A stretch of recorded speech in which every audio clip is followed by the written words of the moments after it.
conclude here by wishing all the participants here, all the SSGs, all the tribal. Before we start the program, I will give a gist of the whole concept of this 2 days workshop. The 2 days capacity building under the theme Building Resilient Communities, Women and Sustainable Ecosystem in Nagaland aims to empower women as key agents of change in promoting sustainable development. This workshop will seek to focus on enhancing the skills and knowledge of women, equipping them with the tools to build resilient communities while fostering the sustainable use of natural resources. It will be conducted for 2 days through interactive sessions, expert-led discussions, and collaborative activities, where participants will explore strategies to address environmental challenges, improve livelihoods, and promote gender equality, ultimately contributing to the creation of sustainable ecosystem in Nagaland and in the region. And we are very fortunate to announce that Nagaland is the first state in the whole of Northeast to kickstart this project. And we are very thankful to NSCW Delhi for giving us the privilege to be the first state as they take on the project to other parts of the northeastern states. Before I go deeply into the keynote address of today's program, Building Resilient Communities, Women and Sustainable Ecosystem in Nagaland, as you know, traditions and custom, before anything, like we would like our people and the attendants and attendees of the program to know the brief history of Nagaland State Commission for Women. So in brief, I would like to highlight about Nagaland State Women Commission. Nagaland State Women Commission is a statutory body and was constituted by Government of Nagaland on 30th November 2006 under the Women Commission Act 2006.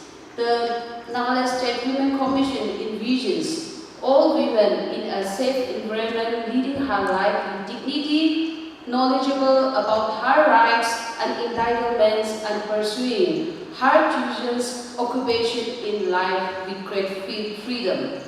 The NSCW, we also have a mission, and that mission is to create awareness and educate women on the rights to access legal protections and redressals in situations where their rights are being violated, and to enlighten women on equal opportunities in all areas of life. And most importantly, we provide help to women victims of sexual harassment in the workplace, at home, human trafficking, prostitution, blackmail, cybercrimes, and domestic abuse, etc. We also have the functions of the Commission, we also have the powers of the Commission, and while performing functions under Section 5 of the Act involving investigation and inquiry, the Commission also has the power of a civil court trying a suit, like summoning and enforcing the attendance of any person from any part of India and examining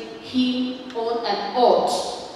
We also have many activities, but the main activities of Women Commission is that we have been engaged mainly in sensitization, empowerment of women through skills and documentation efforts since its inception.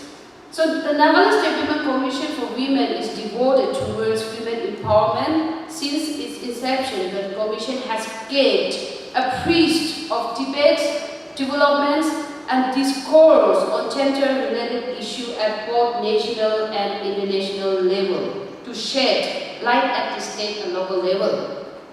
With all these missions, functions, and powers, the regions of Women Commissions in regions and has diversified our main regions into women empowerment, women development, and most importantly, importantly, women-led development. That is why today's workshop on building resilience communities, women and sustainable ecosystem in Nagaland is being organized by Nagaland State Commission for Women in collaboration with 12 to 13 other departments like Forest Department, Urban Development, Nagaland State Disaster Management, NAIN, NSRLM, MSME under Industries and Commerce, Pioneer Resource, NEDA, Women Resource Department, Nagaland Beekeeping and Honey Mission, Life Connect, and also with the Pains. You know, like in our constant pursuit of livelihood opportunities, the unsustainable exploitations of natural resources has led to significant climate change and recurring disasters which negatively impact our livelihood and resources scarcity. This vicious cycle has demanded immediate attention and strategic shifts towards sustainable practices. So this workshop seeks to foster women's leadership in disaster resilience and climate actions. It also aims to gender-specific challenges and to enhance understanding of gender dynamics in disaster risk and resilience, climate actions, and promote sustainable economic development through NTFP, that is non-timber forest products, processing based on entrepreneurship, storage, value addition, marketing, and develop gender-responsive strategies for disasters relief, response, and climate actions. Most importantly, this is for all of us, this workshop aligns with the several sustainable development goals. We call it as SDGs. So like including SDG 1. SDG 1 speaks about no poverty. So like SDG 1 says like by providing livelihood opportunities through NTFP-based entrepreneurship. Next is SDG 5, gender equality. This is one of the most common topics we all have been talking about. So this gender equality and this workshop emphasizes women's leadership and participation in climate action and disaster resilience, ensuring gender equality in the critical areas. The next is SDG 13. It speaks and it says about the climate, and this focuses on sustainable practices and women's role in climate action directly contributes to combating climate change and its impacts.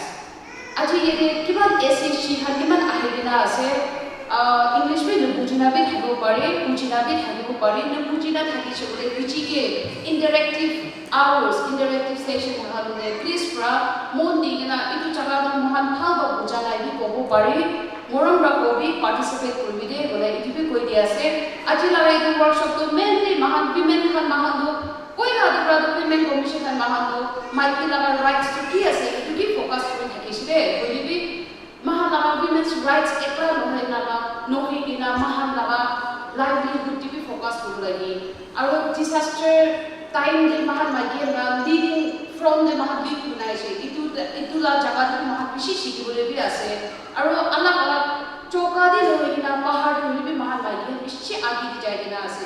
Itu agi di jaga aro bi bishi agi di kina kan nohi jaga ko alaga aji tu workshop tu ko bole ase.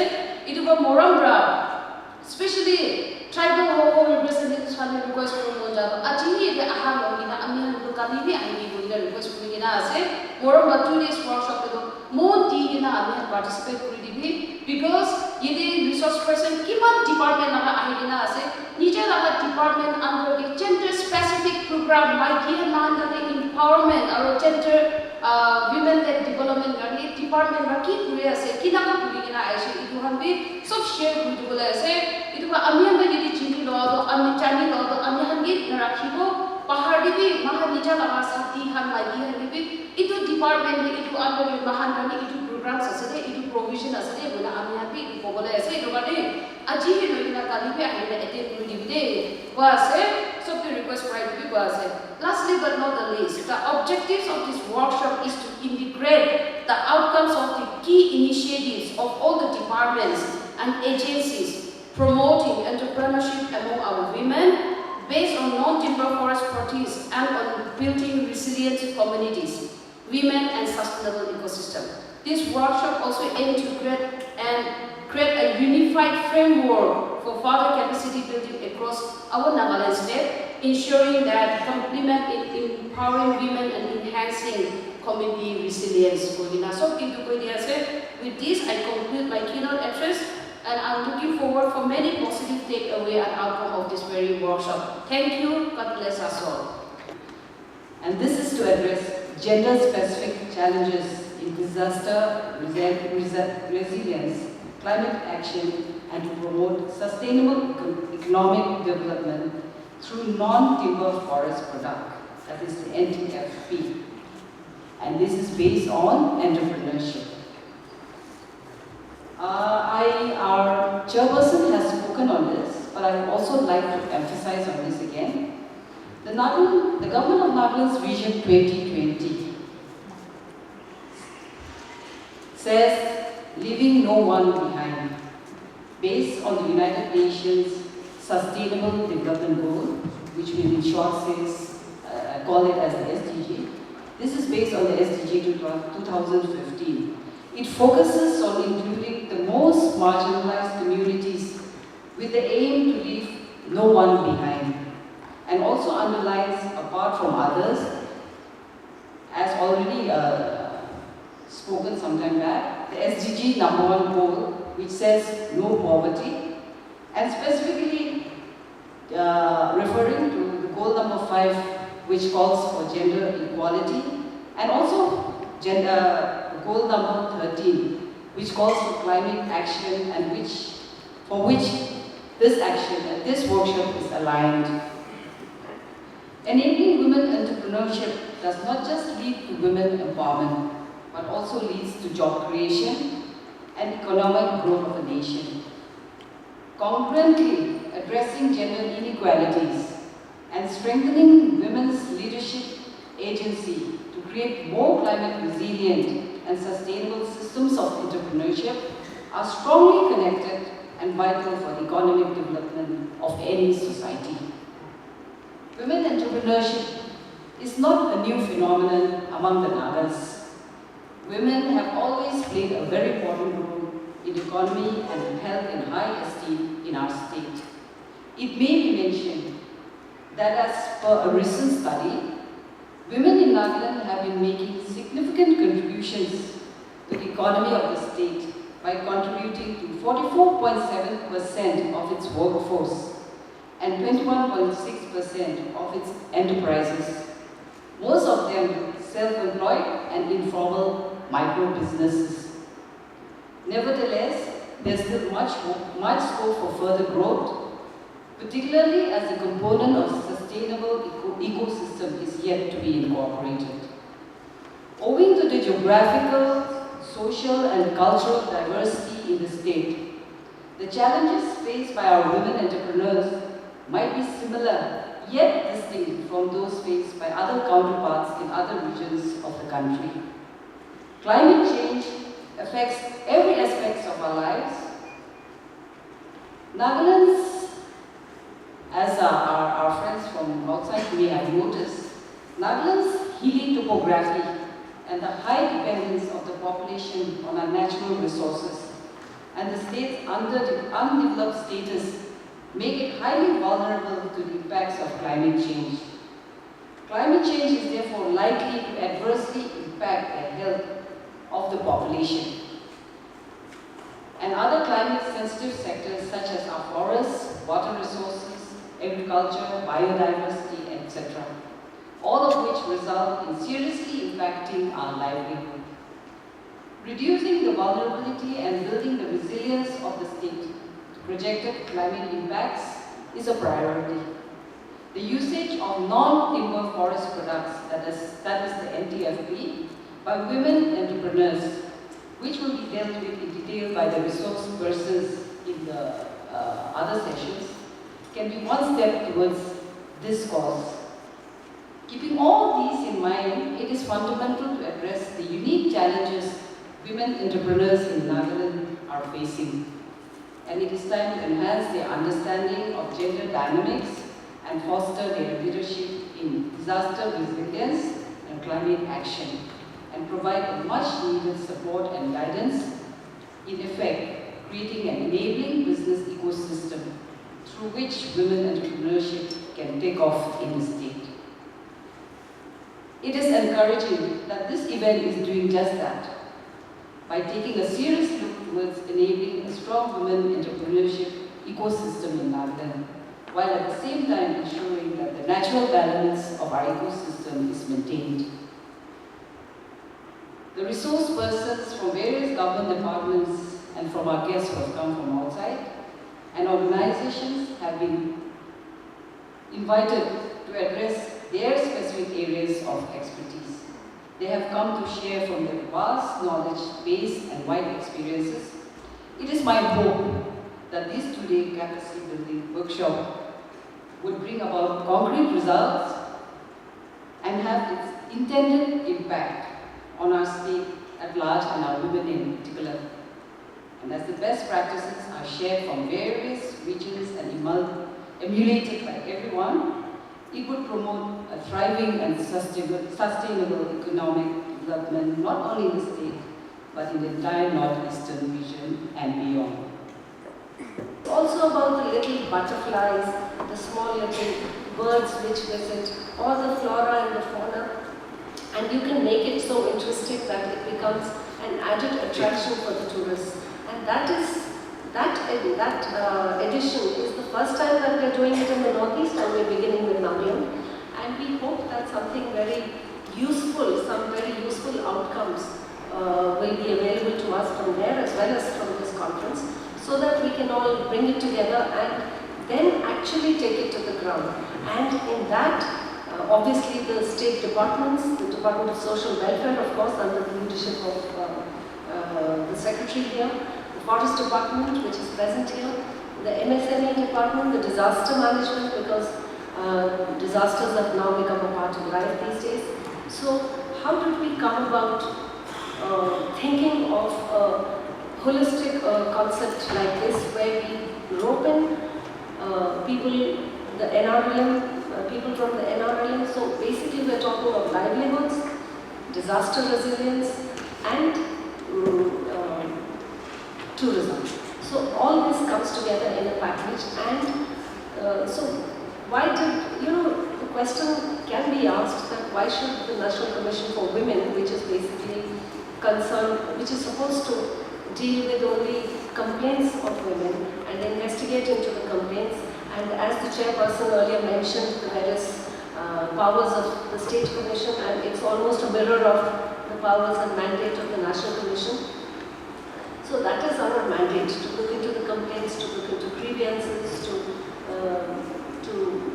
bring about a resolution of those grievances. But then, in our journey of the past, the National Commission for Women has existed since 1992, and in the journey of these past 30-odd years, what we realized was that it's not enough to just talk about grievance redressal. We have to, if we really want to deal with grievances, if we really want to bring about a complete resolution of problems, then we have to think beyond just addressing the grievance. Because addressing the grievance is like treating the symptom. But the root cause lies elsewhere. And one of those places is economic empowerment, without which we cannot really have redressal of grievances. We cannot bring women into the mainstream of the economy. It is difficult to bring women out of abusive relationships that they may find themselves in the domestic sphere, or in the workplace, or in society in general. So how do you bring all this together? How do you bring women out of it? So it is from that point of view that the National Commission for Women decided that we should get out of simply grievance redressal or even capacity building to empowerment in a real sense, from women's development to women-led development. And which better place to start than the Northeast, where women in any case are contributors to the economy in a big way, and we hear about it all the time as to how hill women, I myself am from the hills, I belong to Uttarakhand, I work in Karnataka, and now I'm working in Delhi. So I find that the stories of the women across the country are the same, irrespective of whether it is the Himalayan mountains or it is the coastal communities in Karnataka or it is people in the northeast. The women's issues and the stories that the women have to share are very similar, and they find themselves in very similar circumstances in most of the places, given the patriarchal nature of our society. And in that kind of setup, the women's stories are the same, the women's issues are the same, but solutions are different. Solutions have to be tailored to the local conditions. And in the Northeast, what is better than? What would be better than economically empowering women out of the natural bounty that the region is endowed with? You can see nature all around, so beautiful, and there is so much to offer. So how do we offer it? How do we go about doing that? So that is how we thought of this concept of livelihoods, resilience, and of course climate is, and dealing with disasters. And climate change is one of the biggest disasters of modern life, we know it. And so I think I'll just take maybe a couple of minutes more on telling you exactly how we envision this going forward. You know, it's not only a one-off consultation like this which we want. The idea is that out of this consultation we will get some outcomes, and those outcomes then, with the help of all the officers and the departments present here, of course all the women present here, we can take it to the ground and then make a real difference. And that will be the test of the entire exercise. So as they say, you know, the taste of the pudding lies in the eating. So if we can show anyone, and I wish Nagaland, we could have a role model in Nagaland that would, having done these 1, 2, 3, 4, 5 things, we have come up with this product which is a role model for the rest of the Northeast perhaps, if not the country. So that is the vision with which we are going forward, and for that we have to take control of where we are going, right? You know, there was this man who was riding a donkey in the marketplace, and the donkey's, he's sitting on the donkey and the donkey is going through the marketplace, and somebody asks him, he said, a bystander says, "Where are you going?" And he says, I don't know where I'm going, ask the donkey, because I'm going where the donkey is going. I have no control over the donkey.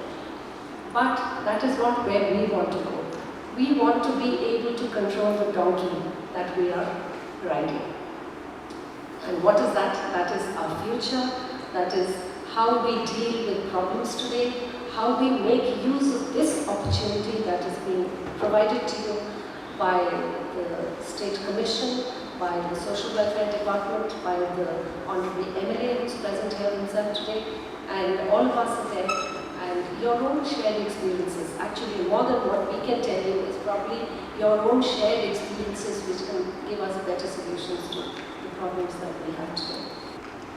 It gives me a great pleasure to be here today in this inaugural program, which I think it is an excellent platform to deliberate about the growth of indigenous women in the Northeast region and creating a sustainable ecosystem. In fact, I applaud the Nagaland State Commission for Women for taking such a wide initiative in convergence with the different departments to sensitize our women on issues pertaining to building resilient and sustainable ecosystem. I thank the National Commission for Women for not only extending full support, but also physically being here with Madam Meenakshi, Member Secretary in our midst today. The 2 days capacity building workshop is deliberating on different issues, or rather challenges we all witnessing in this climate art. This issue needs concerted efforts from all sections of our society.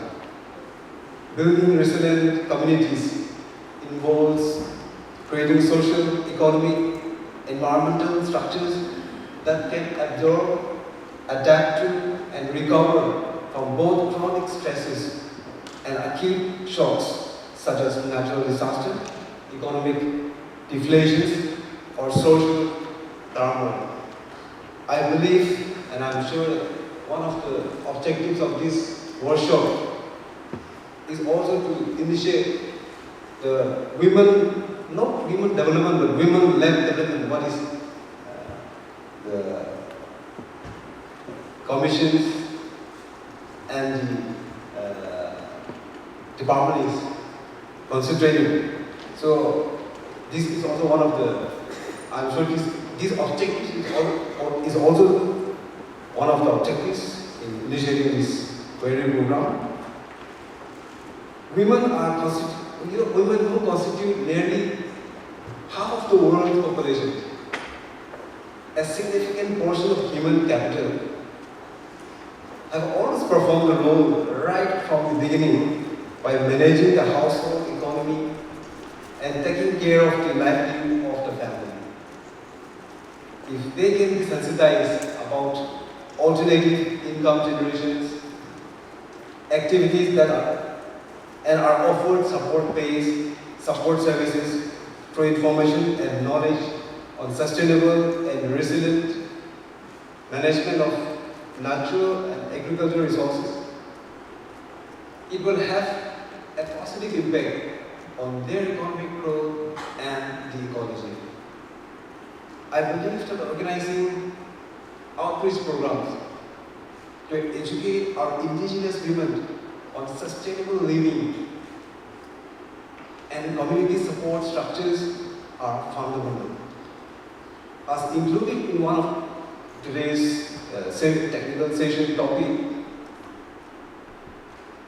raising awareness in them about climate change and how they can contribute positively to the environment by using very interesting, in fact I found it very interesting about this, using non-timber forest products to generate income. So these NTFPs are often presented as a major contributor to livelihoods as sources of food and cash, particularly for rural communities. These non-timber forest products collections and marketing can increase the economic empowerment. Economic empowerment will increase human drive to economic resources and opportunities, including employment, financial services, productive assets, skill development, and information on the market, etc., which may be,